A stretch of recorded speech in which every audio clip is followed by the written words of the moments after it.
للاسف الشديد يمكن ازمه دلوقتي الناس مستعجله. يعني سؤال متكرر، ايه اسرع حاجه تجيب لي فلوس من على الانترنت مفيش. وانا ما عنديش اي مهارات؟ مفيش. شفت سؤال مكتوب ايه الحاجه اللي تدخل لي فلوس من غير لا مهاره ولا لغه؟ طب هيديك فلوس هتعمل أيوة، ايه؟ هيديك فلوس ليه؟ صدقه بقى ليه؟ في ناس مش عارفه حاجه.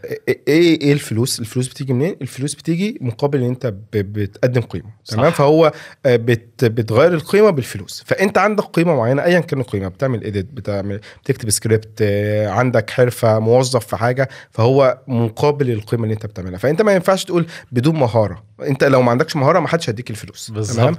مش حد يديك فلوس مقابل لا شيء. صح. يعني ما هو انت لو ما عندكش مهاره او لو ما عندكش قيمه تقدمها له، اديك فلوس ليه؟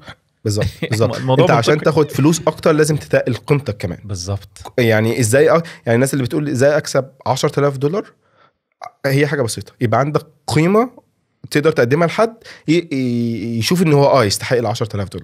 وعاده مش هتيجي من يوم وليله، خالص. سنين، تكس سنوات طوال لحد ما توصل للمرحله دي. سنوات. بس انت لازم